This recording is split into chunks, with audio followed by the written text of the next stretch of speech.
মারাত্মক ধ্বংসলীলা যে ছবি আপনারা দেখছেন আরজিকর হাসপাতালের এমার্জেন্সি বিল্ডিং এর ভিতরে বিভিন্ন রুম, ওষুধের যে রুম, এর পাশাপাশি যে রুমে ওষুধ রাখা হয়, যে রুম নার্সের চেঞ্জিং রুম, এবং বাদ যায়নি পুলিশ ব্যারাকও এই ইমার্জেন্সি বিল্ডিং এর গ্রাউন্ড ফ্লোরেই একের পর এক রুমে ঢুকে যথেচ্ছ তাণ্ডব ভাঙচুর চালানো হয়েছে।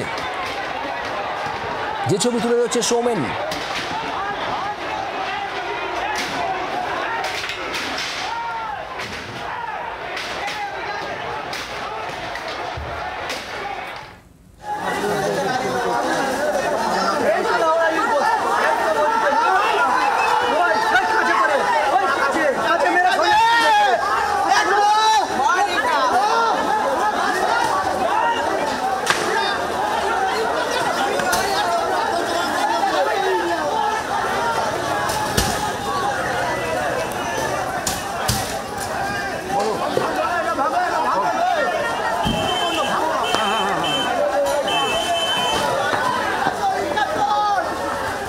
আমাদের অপর প্রতিনিধি দেবাঞ্জন বন্দ্যোপাধ্যায় রয়েছেন সেখান থেকে।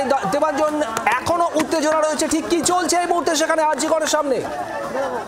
দেখো, এই মুহূর্তে পরিস্থিতি অত্যন্ত খারাপ। এলাকায় বৃষ্টির মতো ইট করছে, তারপরে আমাদের এলাকা থেকে বেরিয়ে যেতে হচ্ছে এবং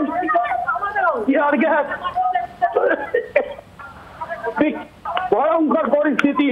পুলিশ একদিক থেকে এই বিক্ষোভ প্রতিহত করার জন্য পুলিশ যেমন সক্রিয়, তেমনি একই সঙ্গে বিক্ষোভকারীরা তারাও কিন্তু এখন এই মুহূর্তে আরজিকরের সামনে বৃষ্টির মতো ইট করছে এবং মানুষের ঢেউ কিন্তু এই মুহূর্তে প্রতিবাদের ঢেউ আছড়ে পড়েছে।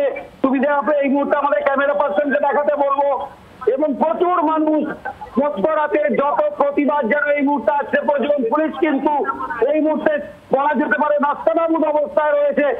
সাধারণ মানুষ নেমে এসে পড়ে এসেছেন। সামনে যে পুলিশ কিয়স্ক একটু আগে সেটা ভাঙার চেষ্টা হচ্ছিল এবং এই মুহূর্তে গোটা এলাকা কার্যত রণক্ষেত্রের মতো পরিস্থিতি। একদিক থেকে পুলিশকে তাড়া করে ইট ছুটছে, পুলিশ আবার অন্য দিক থেকে আরজিকরের গেটের দিক থেকে এগিয়েছে। পুলিশ একই সঙ্গে তার প্রতিরোধের জন্য লাঠিচার্জ করছে, টিয়ার গ্যাসও ছোড়া হয়েছে। ইতিমধ্যেই পরিস্থিতি ক্রমশ জটিলতর হচ্ছে এবং একই সঙ্গে বলা যেতে পারে পরিস্থিতি কিন্তু এই মুহূর্তে কোনোভাবেই, ভিতরের পরিস্থিতি আমরা জানি না, বাইরের পরিস্থিতি কিন্তু পুরোপুরি নিয়ন্ত্রণের বাইরে। এই মুহূর্তে বলা যেতে পারে প্রশাসন কোনোভাবেই এই যে বিক্ষোভ এই মুহূর্তে পুলিশ তারা করেছে টিয়ার গ্যাস। আমাদের ক্যামেরা পার্সন নরুন সাবধানে টিয়ার গ্যাসের একটা সেল আছড়ে পড়লো আরজিকর ব্রিজের সামনে এবং পুলিশ মানুষ পালাচ্ছে পুলিশের এই প্রতিরোধের সামনে। নবীন সাবধানে, শুভজিৎ, এই মুহূর্তে কিছুটা বলা যেতে পারে ব্রিজের পাশে পরিস্থিতি এই মুহূর্তে কিছুটা হালকা হয়েছে, কিন্তু বিক্ষোভ কিন্তু এখনো নেমেনি। বিক্ষোভকারীরা তারা ধীরে ধীরে শ্যামবাজারের দিকে এই মুহূর্তে কিছুটা পিছু হলেছেন। চতুর্দিকে যেমন বলা যায় যে অষ্টমীর দিনে যেমন ভিড় থাকে, ঠিক সেরকম ভিড় এই মুহূর্তে শ্যামবাজার থেকে আরজিকরের দিকে। ব্রিজে ওঠার আগে মানুষ দল বেঁধে দাঁড়িয়ে রয়েছেন, মাঝখানে ব্রিজ, উল্টো দিকে বিশাল পুলিশ বাহিনী। এই সব মিলিয়ে কিন্তু পরিস্থিতি ক্রমে নিয়ন্ত্রণের বাইরে যাচ্ছে।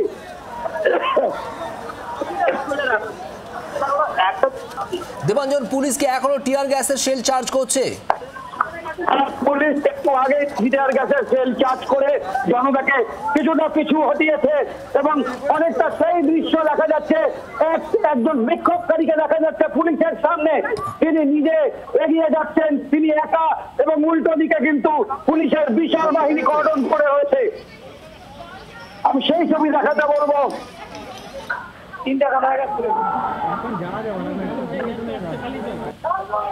দেবাঞ্জন, পুলিশকে এখনো কাউকে আটক করেছে?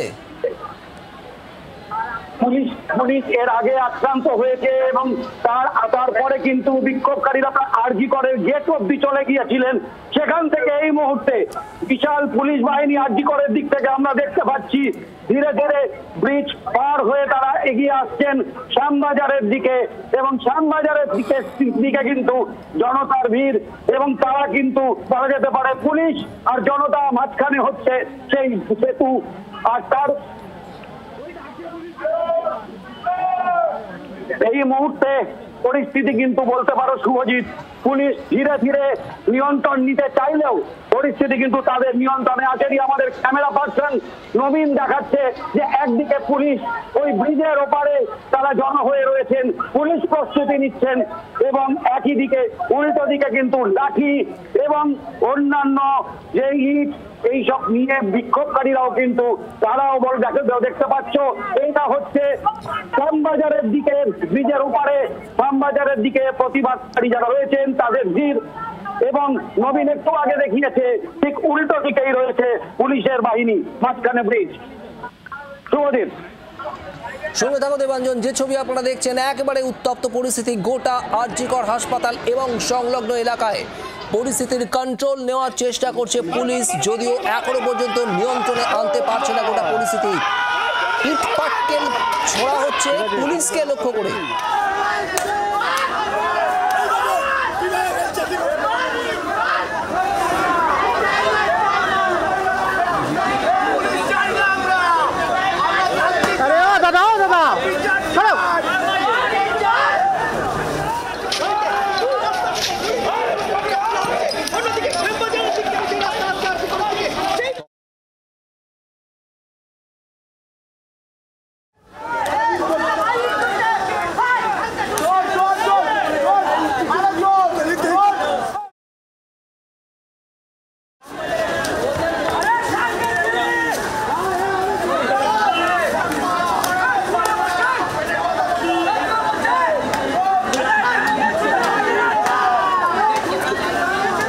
পুলিশ ড্রোন চালিয়ে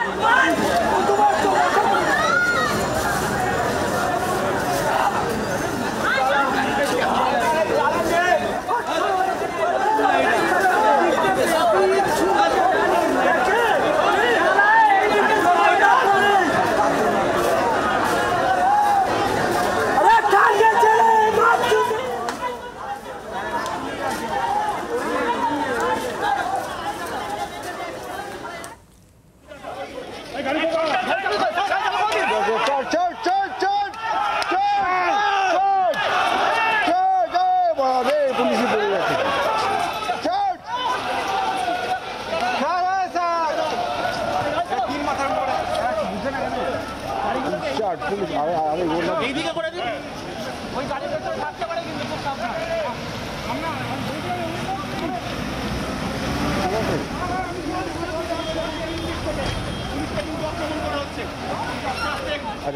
উত্তপ্ত অগ্নিগর্ভ আরজি কর হাসপাতাল চত্বর। যে ছবি আপনারা এই মুহূর্তে দেখছেন হাসপাতালের বাইরের একটা অংশ থেকে বিক্ষোভকারীদের যারা হামলা চালিয়েছে, তাণ্ডব চালিয়েছে, তাদেরকে এই মুহূর্তে সরিয়ে পরিস্থিতি নিয়ন্ত্রণে আনার চেষ্টা চালাচ্ছে পুলিশ। টিয়ার গ্যাসের শেল চার্জ করেছে পুলিশ, যদিও তারপরেও পরিস্থিতি এখনো পর্যন্ত নিয়ন্ত্রণের বাইরে। আর তার আগে আরজি কর হাসপাতাল চত্বরে যে ব্যাপক ধ্বংসলীলা চালানো হয়েছে সেই ছবিও আপনাদের সামনে আমরা তুলে ধরছিলাম।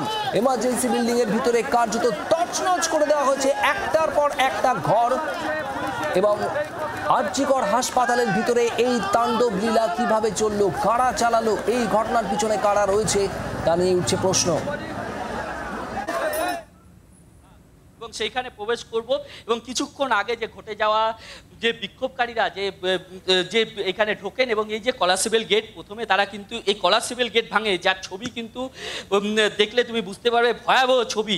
এবং তারপরে কিন্তু এই যে বিভিন্ন দিকে যে রুমগুলো রয়েছে, যে রোগীদের যেখানে চিকিৎসা করা হয় এমার্জেন্সি বিভাগে ঢোকার পরে, এবং সেই বিভাগে ঢোকার পরে যারা বিক্ষোভকারী ছিল তারা কিন্তু ভাঙচুর চালায়। এবং আমি তোমায় দেখাবো যে বিভিন্ন রকমের যে রোগীদের চিকিৎসা চিকিৎসা দেওয়ার জন্য যে বিভিন্ন রকম চিকিৎসার সরঞ্জাম থেকে ধরে যাবতীয় সব কিছু যে মেশিনপত্র থেকে ধরে রয়েছে, সেই মেশিনপত্র কিন্তু রীতিমতো ভাঙচুর চালানো হয়। এবং এই মুহূর্তে আমি এমার্জেন্সি বিভাগের প্রথম তলে রয়েছি এবং প্রথম তলে যে বিভিন্ন ঘরগুলো রয়েছে সেই ঘরে কিন্তু যে রোগীদের যে বেড রাখা রয়েছে সেই বেড প্রথমে ভাঙচুর করা হয়। এবং আমি তোমায় বলবো যে বিভিন্ন জায়গা যে মেশিনপত্র সেইগুলোকে ভাঙচুর করা হয়। এবং তারপরে আমি তোমাকে অন্য আরেকটি বিভাগে নিয়ে যাব এবং প্রতিটি বিভাগ যেমনটাভাবে ভাঙচুর করা হয়, যেমনটা যারা বিক্ষোভকারী ছিল তোমায় দেখাবো। এখনও পর্যন্ত বেশ কিছু ফ্যান ঘুরছে, সেইগুলোকে পর্যন্ত ভাঙচুর করা হয় যে বিভিন্নভাবে।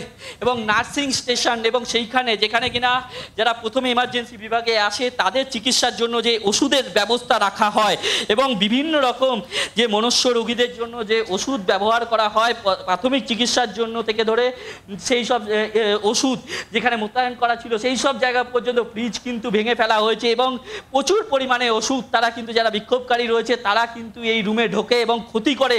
এবং সেই ছবি কিন্তু বারংবার উঠে আসছে যে জীবনদায়ী ওষুধ সেইগুলো কিন্তু বিভিন্ন জায়গায় ছড়িয়ে ছিটিয়ে রয়েছে, সেই ঘর ভাঙচুর করা হয়েছে। এবং পরে আমি আরেকটি রুমে নিয়ে যাব যে আরেকটি রুম যেখানে কিনা এমার্জেন্সি পুরুষ বিভাগ এবং সেইখানে কিনা সেই জায়গায় আমি তোমাকে প্রবেশ করাচ্ছি। সেইখানে যে বেডগুলো রয়েছে বেশ কয়েকটি বেড এবং সেই বেডগুলোর অবস্থা সেইগুলোতে পর্যন্ত কিন্তু তারা যারা উত্তেজিত জনতা যারা কিনা ভেতরে প্রবেশ করে তারা কিন্তু ভাঙচুর চালায় এবং বিভিন্ন জায়গায়, কারণ যেহেতু ডাক্তাররা কর্মবিরতির মধ্যে থাকলেও যে বিভিন্ন জায়গায় কিন্তু যেহেতু চিকিৎসা পরিষেবা যেহেতু এমার্জেন্সি চিকিৎসা পরিষেবা চালু রয়েছে এবং সেইখানে কিন্তু যে ছবি যে তারা আজকে বিক্ষোভ দেখাতে যে আসে এবং পরবর্তী সময় তারা কিন্তু ভেতরে প্রবেশ করে। আপনারা কি হসপিটালের স্টাফ? এবং আমি তোমাকে পরের আরও বেশ কয়েকটি রুমে নিয়ে যাচ্ছি যে যেখানে কিনা বিভিন্ন জায়গায় ছড়িয়ে ছিটিয়ে বিভিন্ন ওষুধ থেকে ধরে ডাক্তারি সরঞ্জাম সব কিছু রয়েছে এবং কোথাও পুলিশ ব্যারাক। এবং সবচেয়ে উল্লেখযোগ্য বিষয় আমি তোমাকে দেখাবো যে পুলিশের যেখানে থাকার ব্যবস্থা থেকে ধরে যে পুলিশ কর্তার যে অফিস রয়েছে আরজিকর মেডিকেল কলেজে সেই অফিস রুমে আমি ঢোকাবো। সেই অফিস রুমের ছবি আমি তোমাকে দেখাচ্ছি যে সেই ছবি এই মুহূর্তে বিভিন্ন জায়গায় যে সিসিটিভি যেখানে মনিটরিং করা হয় সেই রুমের অবস্থা বিভিন্ন মনিটর সেইগুলো ভাঙচুর করা হয়েছে এবং যে ডিভিআর মেশিন থেকে ধরে এবং চেয়ার টেবিল থেকে ধরে যাবতীয় সবকিছু ভাঙচুর করা হয়। এবং তোমাকে অপর দিকে আবার আমার ভিডিও জার্নালিস্ট প্রশান্তকে নিয়ে যাব যেখানে আরজিকর মেডিকেল কলেজে যারা কর্তব্যরত পুলিশরা ডিউটি করেন তাদের যে থাকার ব্যবস্থা পুলিশ ব্যারাক, সেই পুলিশ ব্যারাকের অবস্থা এই মুহূর্তে কিন্তু বিভিন্ন জায়গায় ভাঙচুর চালানো হয় এবং কাঁচের টুকরোয় ভরে গেছে। এবং এই যে যারা ডিউটিতে থাকেন তাদের যে ড্রেস থেকে ধরে যাবতীয় তাদের থাকার যে জায়গা থেকে সব কিছু কিন্তু ভাঙচুর চালা হয়। এবং তোমায় দেখাবো যে বেশ কিছু নথিপত্র, কারণ যারা এখানে অসুবিধার মধ্যে পড়ে তারা যে অভিযোগ জানায় সেই যে নথিপত্র এখানে রাখা রয়েছে সেই নথিপত্র পর্যন্ত তারা কিন্তু লণ্ডভণ্ড করেছে। আপনারা কি এখানে ডিউটি করেন? আজকে কখন থেকে ডিউটিতে ছিলেন? সন্ধ্যে 7টা থেকে। কি হয়েছিল ঘটনাটা? হঠাৎ করে বাইরে দিয়ে চলে এসছে, কারা কি করেছে কিছু বলবো। তারপর এই ভাঙচুর হয়ে গেল একদম। নিচে কি তখন কোনো রোগী ছিল? না না না, কেউ ছিল। আচ্ছা, এই যে এমার্জেন্সি বিল্ডিং এরই তো উপরের যেখানে ঘটনাটি ঘটেছে সেইখানে কি তারা প্রবেশ করতে পেরেছে? না না না, কত দূর অবধি? এই এমার্জেন্সি পর্যন্ত লাস্ট। শুধু এমার্জেন্সি বিভাগের নিচে তো? লিফট বন্ধ ছিল ওই জন্য যেতে পারে, উপরে যেতে পারেনি। আপনার নামটা? আমি। দেখো, আপনারা কি আতঙ্কিত এই ঘটনার পর? আতঙ্ক ঠিক নয়, মোটামুটি যেটা হয়েছে ভালো হলো না, যাই হোক। আতঙ্কিত এরকম ভাবে হঠাৎ করে এরকম হাসপাতালের মধ্যে ঢুকে পড়লো লোকজন থেকে ধরে আপনাদের উপর আক্রমণ চালালো এবং আপনাদের যে থাকার ব্যারাক সেইখানে পর্যন্ত আক্রমণ চালানো হলো। কি বলবো বলেন, এটা শান্তিপূর্ণ একটা মিছিল হচ্ছিল তার মধ্যে এইটা হয়ে গেছে, এখন এই হচ্ছে ব্যাপার। আপনারাও তো থাকেন? আমি রেস্ট রুম সবে বিছানাটা করে সবে শুতে যাব, হঠাৎ করে দেখি না আক্রমণ। ওখানে থাকলে আমি নিজেই মারা যেত, আমার যা অবস্থা হয়েছিল আজকে। যেই সময় ঘটেছে ওইখানে যে নিরাপত্তা রক্ষীর থেকে সবাই ছিল? সবাই ছিল, গেট ভেঙে সবাই চলে এসেছে। আমি সবে গেটতে বেরিয়েছি, সঙ্গে সঙ্গে না পালালে আমি ওখানে ডেড হয়ে যাই। এই যে যারা এসেছিল তারা কি বিক্ষোভ দেখাতে এসেছিল নাকি কোথাও প্রমাণ লোপাট বা এই ধরনের কিছু? সেটা আমি বলতে পারবো না। আমি আমার পাশে আরেকটা রুম আছে, 4টে বেড আছে, সেখানে আমরা রেস্ট করি, সবের বেডে গিয়েছি সেই সময়। এই যে একটা ভয়াবহ দৃশ্য মুখোমুখি হলেন, কতটা আতঙ্কে? আতঙ্ক বলতে কি, মানে প্রাণ থেকে বেঁচে গিয়েছে। দেখো একদমই তাই, যারা পুলিশ কর্মীরা রয়েছে, যারা আর্জি করে, যারা রুগীরা চিকিৎসা করাতে আসেন, তাদের যে নিরাপত্তার দায়িত্বে যারা থাকেন, আমরা দেখেছি সেই সকল পুলিশের যে ব্যারাক এবং সেই ব্যারাকের ভিতর যেভাবে আক্রমণ এবং তাদের অভিজ্ঞতার কথা তারা জানাচ্ছিল, যেমনটা তারা যখন সন্ধ্যেবেলা ডিউটি করছিল হঠাৎ করেই তাদের এইখানে প্রবেশ করে এবং প্রবেশ করার পরে কিন্তু এই যে ভাবে ভাঙচুর এবং এই ঘটনার পর কিন্তু রীতিমতো তারাও আতঙ্কিত, সেটাই কিন্তু তারা জানাচ্ছিলেন। ক্যামেরায় প্রশান্তর সাথে সৌমেন, জি24 ঘন্টা। বাংলার আওয়াজ, বাঙালির আবেগ, জি24 ঘন্টা।